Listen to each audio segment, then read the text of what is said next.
오늘 본문부터 사도행전에서 나누는 그 단락의 구분이 새롭게 시작됩니다. 오늘 본문 앞절에 저희가 지난주에 마지막 나눴던 말씀에 예루살렘에 이르니라고 시작을 해요. 그런데 헬라어 문법상 이르다라는 게노메논이 맨 앞에 나오거든요. 게노메논 이렇게 시작돼요. 그런데 원래 헬라어는 고유명사 같은 경우가 아닌 경우는 대문자를 안 쓰는데 동사에다 대문자를 써놨어요. 그 이야기는 이것이 사도행전에서 새로운 이야기가 진행되는 굉장히 중요한 전환점이라는 것입니다. 한 번 더 정리를 하고 넘어가겠습니다. 사도행전은 크게 네 단락으로 구분할 수 있습니다. 오순절 강림으로 예루살렘 교회가 형성된 이야기와 그 다음에 예루살렘 교회 박해로 디아스포라 유대인들이 인근 이방 지역에 복음을 전한 이야기들이 있어요. 그리고 그 이후에 우리가 앞서 나눈 바울이 전도여행에 세 번을 전도여행을 한 이야기가 있고, 오늘 마지막 사도행전의 네 번째 구분, 예루살렘에서 바울이 고난을 받고 로마로 압송되는 여정을 다루고 있습니다. 바울은 예루살렘에서 체포돼서 로마로 가기까지 2년 동안 구류되어 있습니다. 잡혀 있었어요. 그 기간 동안 5번 재판을 받습니다. 그 이야기가 이제 우리가 나눌 26장까지 이어져 있어요. 이제 지루한 그 이야기를 해야 되는데, 그 재판은 단순하게 바울이 유대인들을 향해서, 정부를 향해서 자신을 변론하는 이야기가 아니라 바울이 전하는 예수 그리스도의 복음에 관한 변론의 이야기를 5번에 걸쳐서 하고 있습니다. 굉장히 중요해요. 저희가 앞으로 나눌 이야기입니다. 이제 오늘 본문으로 넘어가서 예루살렘으로 들어가서 바울이 만난 사람이 있는데 그가 바로 야고보입니다.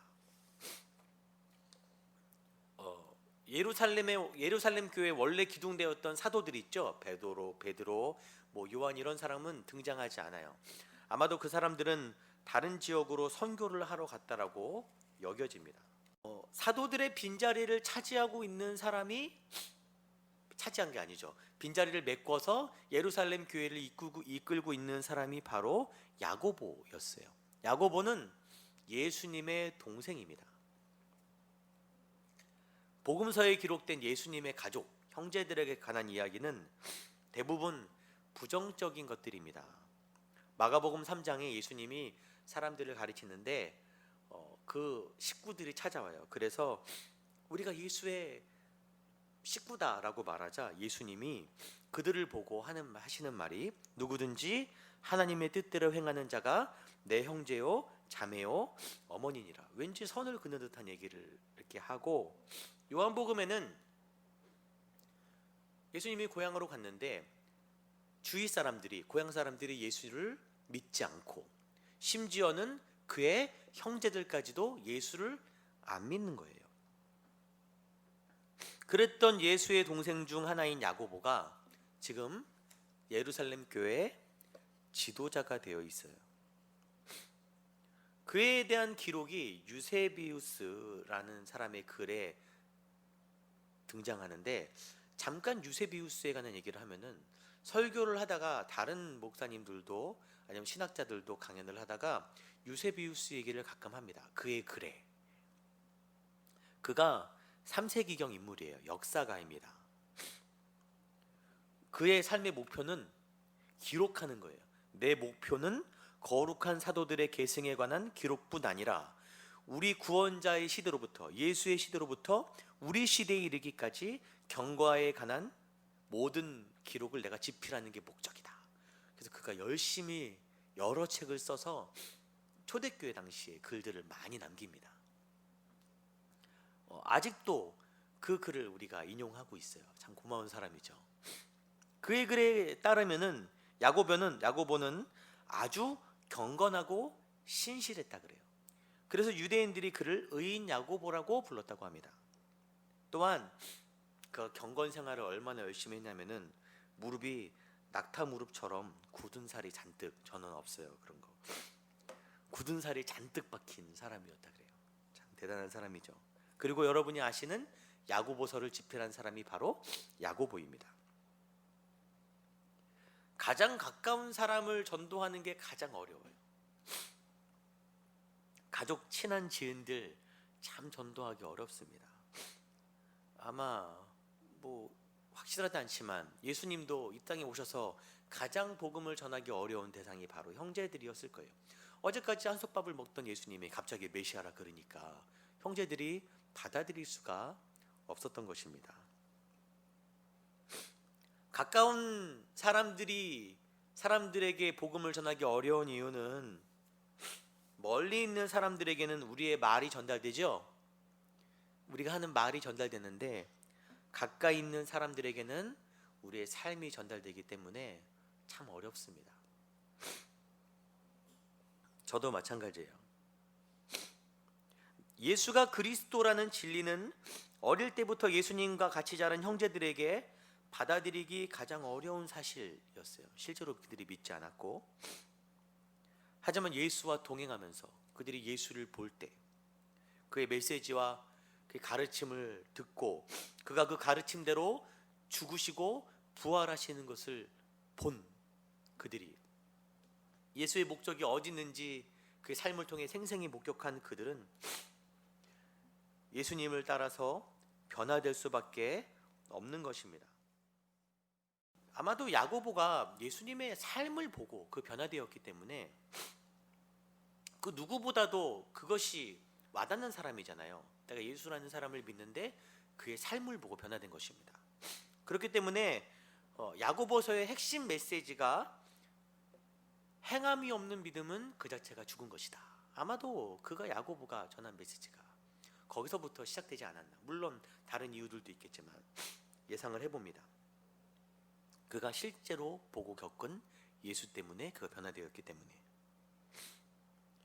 예수의 이름이 땅에 떨어진 시대에 우리가 살고 있죠. 인터넷을 보기가 무서워요. 아주 교회 욕하고 예수 욕하고 막. 신뢰를 잃어버린 우리 주위 사람들에게 우리가 전할 수 있는 것은 이제 한 가지밖에 없어요. 우리 삶밖에 없습니다. 우리의 메시지는 이미 그들에게 통하지 않는 시대예요. 우리가 예수를 따르는 삶이 오직 그들에게 전달될 수밖에 없는 시대에 지금 우리가 살아가고 있어요. 여러분, 지금 주위에 예수 믿고 변화되기를 원하는 분이 내 주위에 있다면 여러분, 그분이 바뀌는 것이 아니라 여러분이 바뀌기를 기도하시기 바랍니다. 아무리 그분에게 좋은 말씀, 아무리 좋은 거 전해줘도 내가 안 변하면 그가 변하지 않는 거예요. 그러나 걱정하지 말 것은 이것이 우리에게 있는 능력이 아니라는 거죠. 가족마저 변화시킨 예수의 생명이 여러분 안에 있어요. 여러분, 움츠러들 필요는 없습니다. 또한 성령이 우리와 함께하고 계세요. 우리가 완벽하게 바뀌는 것이 아니라 그 예수를 따라 조금씩 바뀌는 삶으로 나아갈 때 여러분 옆에 있는 가족이 뭐지? 라는 마음으로 여러분에게 관심을 기울일 것이고 여러분이 믿는 예수를 믿게 될 것입니다. 지금 이 시대에 필요한 것, 지금 이 시대의 교회와 성도들에게 필요한 것은 바로 삶인 것입니다. 계속해서 본문을 이야기하면 바울과 야고보의 만남은 상징적인 의미가 있어요. 아직까지도 논쟁이 되는 이 두 사람은 가장 상반된 신학적 입장을 지니고 있습니다. 바울은 이신칭의를 강조해요. 오직 믿음으로, 오직 예수를 믿는 믿음으로의 상징이 바울입니다. 야고보는 믿음의 행함을 강조하는 사람으로 유명해요. 저도 둘 다의 사상을, 둘 다의 신학적 입장을 다 좋아합니다. 종교개혁 당시에 루터가 이신칭의를 강조하기 위해서 워낙 중세 시대에 행위적인 것들이 강조되니까 이신칭의를 강조하기 위해서 야고보서를 홀대하였다는 이야기도 있어요. 긴 시간에 걸쳐서 많은 논란이 있었던 이야기입니다. 근데 그 논란의 해결되는 실마리가 바로 이 두 사람이 만난 자리에서 우리가 발견할 수 있어요. 그들이 상반된 입장을 보이는 이유는 바울과 야고보가 각각 이방 기독교 그리고 율법을 중시하던 유대 기독교의 대표적인 인물이었기 때문입니다. 바울은 이방 교회의 대표적 사도고 야고보는 유대 교회의 대표적인 인물인 거예요. 그러나 상반된 입장을 가졌지만 중요한 것은 그들이 함께 만났을 때 그들의 관심사가 한 가지였습니다. 무엇이냐면은 이방 교회와 유대 교회의 연합이었어요. 둘이 만나서 어떻게 하면 이방 교회와 유대 교회가 연합할 수 있을까라는 이야기를 합니다. 본문 어디에도 서로 누구의 의견이 옳은지, 행함 쪽이냐 은혜 쪽이냐 논쟁하는 장면이 등장하지 않아요. 서로가 다 옳기 때문이죠. 그 증거로 그 두 사람이 만난 그 자리에 그들 옆에 각자 자신의 사역에 대한 열매들이 함께 있어요. 바울의 옆에는 이방 교회에서 함께 온 일행들이 있었습니다. 이방 교회에서 세운 사람들이 바울을 따라왔어요. 야고보의 옆에는 예루살렘 교회 장로들이 함께 있었습니다. 그 장로들이 70명이었다 그래요. 많죠? 당시 예루살렘 교회가 한 명의 감독과 70명의 장로로 이루어진 연합체를 갖고 있었어요. 왜냐하면은 오늘 본문에 유대의 그리스도인들이 수만 명이었기 때문에 굉장히 많은 장로들이 함께 있었습니다. 그러니까 각자 사역에 대한 열매가 분명한 거예요. 바울의 사역도 열매를 맺었고 야고보의 사역도 열매를 맺고 있는 것입니다. 그 둘 다 맞는 이야기입니다.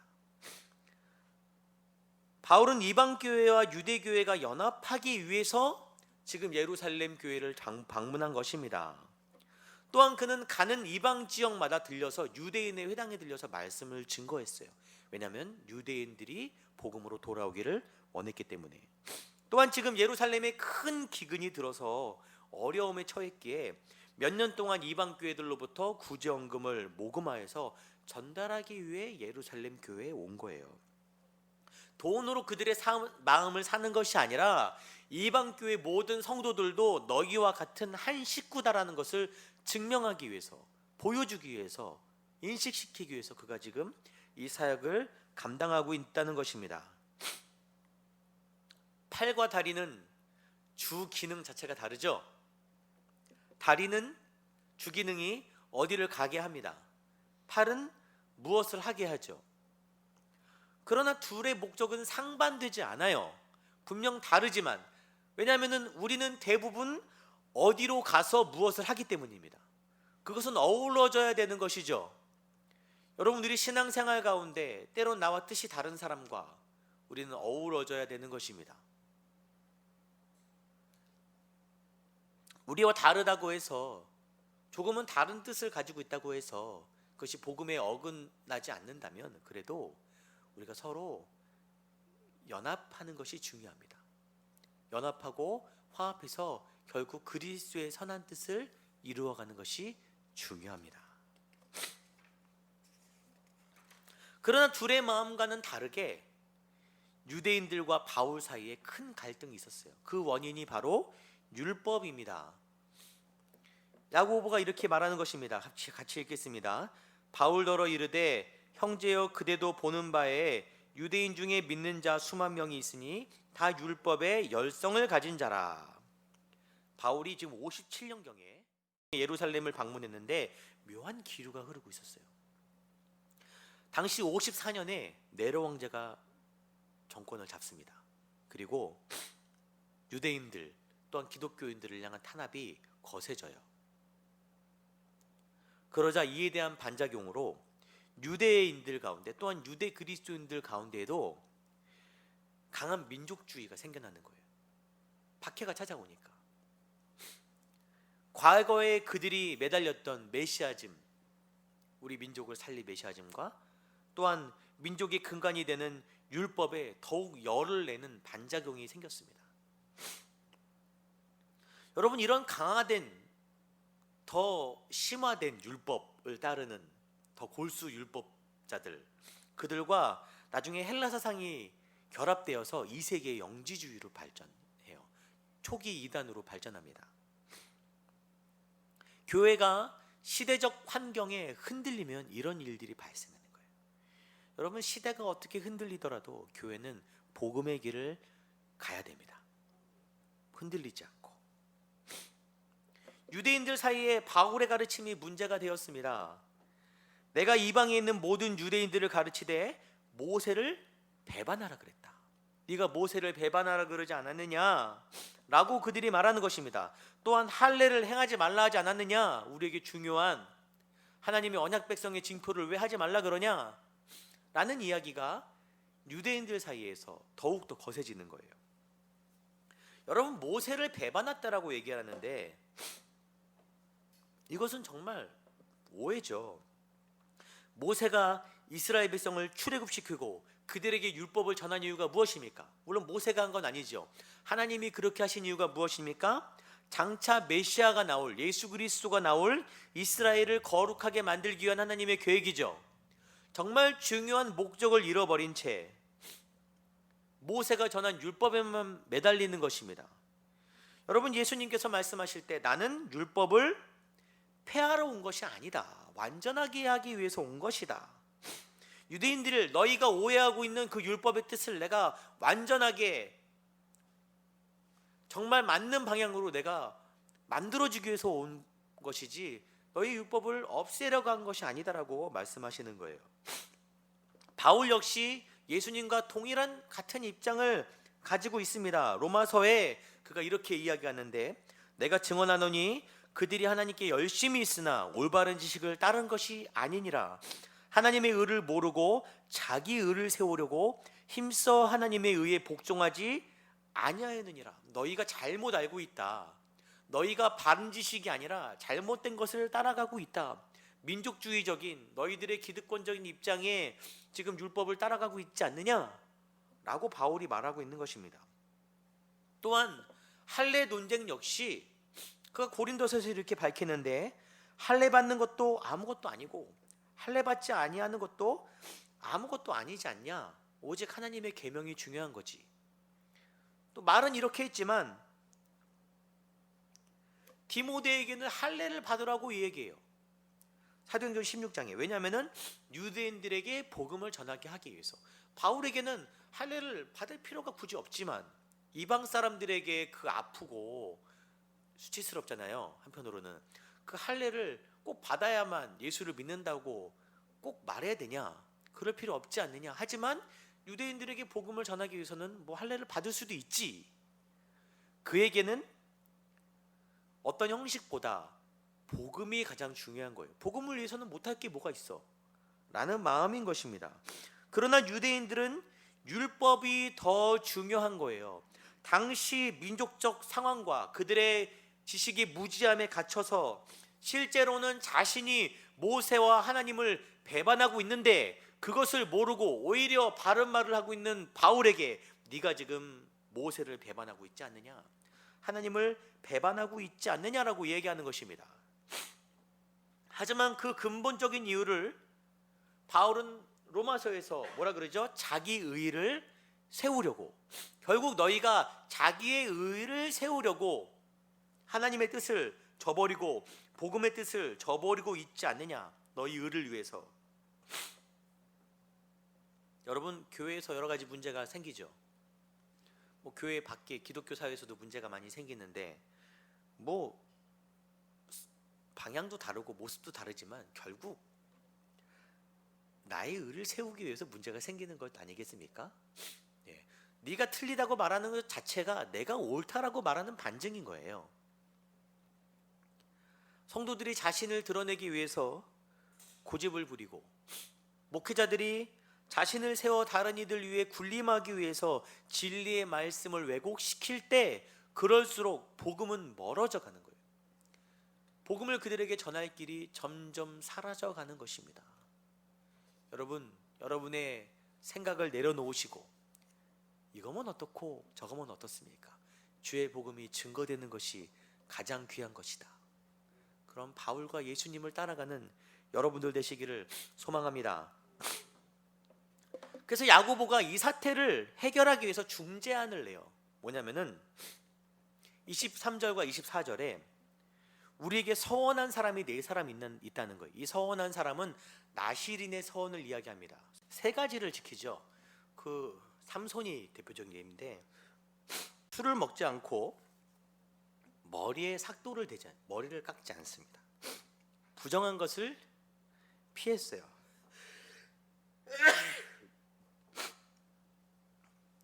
대부분 옛날 나실인들은 평생 그렇게 드렸지만 일정 기간 서원하는 경우도 있어요. 일정 기간 동안 내가 나실인으로 하나님께 드려지겠다. 그 최소 기간이 30일 이상입니다. 그래서 그 나실인의 서원 기간이 종료될 때 머리를 깎아요. 근데 머리를 깎기 전에 그 전에 7일 동안 종교 예식을 행하는데, 그때 번제, 화목제 여러 가지 제사를 드리는데 수량 2마리, 암양 1마리, 곡식과 제물을 하나님께 제사로 드리는 거예요. 적은 양이 아니잖아요. 그래서 야고보가 너희가 그들로 하여금 머리를 깎게 하라, 비용을 내서 머리를 깎게 하라. 그것이 이발 비용이 아니라 그들이 머리를 깎기 전에 행할 그 종교 예식을 위해서 너가 그 예물을 대어 주어라 하는 거예요. 적은 돈이 아닙니다. 많은 비용이 들기 때문에 옛날부터 유대인들 사이에서는 이 예물을 대주는 자를 의로운 자라고 여겼어요. 그런데 지금 바울은 막대한 구제 헌금을 예루살렘 교회에 전달하고 있죠. 고마워해야 할 사람들이 유대인들이잖아요. 유대 성도들인데 오히려 물론 바울이 그런 고마워할 마음을 원한 건 아니었어요. 그런데 오히려 나실인의 정결 예식 비용을 네가 좀 대면 안 되겠냐, 오해를 풀기 위해서. 물론 야고보도 돈을 목적으로 한 것이 아닙니다. 그 두 사람의 마음은 오직 어떻게 하면은 이방과 유대교가, 유대 기독교인들이 연합될까 밖에 없어요. 그러나 정황상 저 같으면 좀 빈정이 상할 것도 같아요. 그렇게 열심히 해서 헌금을, 내 돈 아니지만 모금해 줬는데 이제는 그 비용까지 내라 하면은 그럴 수도 있지만, 바울은 기꺼이 그 일을 합니다. 막대한 사비를 들여서, 한 사람도 아니에요, 4사람이에요. 4사람 분을 몇 말이야 도대체 이게. 그것들을 다 자기 사비로 지출해서 다 행하게 합니다. 유대인의 율법을 내가 존중하고 있다는 것을 그가 보여주는 거예요. 여기서 궁금한 것이, 이방 선교를 확장시키던 바울은 이방에서 정말 잘 사역하고 있었어요. 쭉쭉 뻗어나가면서. 왜 굳이 마지막에 다시 예루살렘으로 갔을까요? 마치 연어가 먼 바다에 나갔다가 알을 낳고 죽기 위해서 상류로 다시 고향으로 오는 것처럼 바울은 다시 굳이 예루살렘으로 와서 체포되는 거예요. 왜 그런 모욕을 당하면서 그는 그렇게 했을까요? 예수님이 어린 시절을 포함해서, 누가복음에 기록된 어린 시절을 포함해서 5번 6월절에 예루살렘을 방문하셨습니다. 그 5번째에 돌아가셨어요. 바울도 회심 이후에 예루살렘을 5번 방문했다고 합니다. 물론 우연의 일치일 수도 있지만 글에 흐르는 의도상 바울은 지금 예수의 뒤를 따라 예루살렘으로 가고 있어요. 예수님이 죽으신 목적 중에 분명 유대인들이 포함되어 있었어요. 그렇기 때문에 하나님 아버지, 지금 저들이 하는 일을 모르고 하는 것이니까 용서해 주시기 바랍니다 라고 그들을 위해서 중보하세요. 바울 역시 로마서 9장 2절에 같이 읽을까요? 나의 형제 곧 고륙의 친척을 위하여 내 자신이 저주를 받아 그리스도께서 끊어질지라도 원하는 바로라. 저주를 받을지라도, 이게 사실 어떤 의미냐면은 예수님이 지신 십자가가 저주의 상징이잖아요. 하나님께 저주를 받았다는 상징이 십자가예요. 예수님이 그래서 그 치욕스러운 십자가, 하나님이신데 하나님께 저주를 받았다는 의미로 십자가에 죽으신 거예요. 나 역시 그런 오해를 받는다 할지라도, 저주를 받는다 할지라도, 모세를 배반했다는 말을 들을지라도 내가 그 저주를 감내하고 복음을 위해 죽겠다. 예수가 그들을 위해 죽은 것처럼 나도 그 길을 따라가겠다. 그래서 율법에 굴복하는 모습을 보여주고 막대한 헌금을 내고 또 자기 사비를 털어서도, 물론 돈이 문제가 아니지만 그 자신의 자존심을 다 내려놓는 모습을 보여주는 것입니다. 말씀을 마쳐가는데, 제가 가끔 드라마를 좋아해요. 제가 약간 주부 같은 기질이 있어서. 근데 그 슬기로운 그 감방생활, 감옥생활이라는 드라마가 있어요. 거기에 교도관 중에 팽부장이라는 사람이 등장합니다. 근데 일반 교도관은 죄수들에게 굉장히 엄격하고 선을 긋는데, 그 사람은 호용호재하면서 죄수들과 약간 허술해요, 사람이. 그런데도 막 친하게 지내면서 격을 허무는 거예요. 그래서 다른 교도관이 그렇게 격을 허물고 일 못하는 사람 내쫓자라고 하니까 교도소장이 안 된다, 그는 필요하다, 무릎팍의 도가니 같은 사람이다라는 표현을 씁니다. 그는 꼭 필요한 사람이다, 쫓아낼 수 없어 라고 선을 긋는 장면이 등장을 해요. 이 도가니가 소의 무릎, 연골을 보호해주는, 무릎과 뼈와 뼈 사이에 있는 물렁뼈를 말하는데, 뼈같지도 않지만 사실 뼈와 뼈를 연결해주는 가장 중요한 역할이고, 또한 사용하면 사용할수록 닳아 없어집니다. 우리도 농담, 아이고 내 도가니 그러잖아요. 예, 나이가 들수록 사용하면 사용할수록 닳아 없어져요. 이 시대에 필요한 그리스도인들이 바울처럼, 야고보처럼 자신의 입장을 내려놓고 무릎의 도가니처럼 내가 닳아 없어질지라도, 인정받지 못할지라도, 세워지지 못할지라도 예수를 따라가는 자들이 필요한 것이 바로 이 시대인 줄 믿으시기 바랍니다.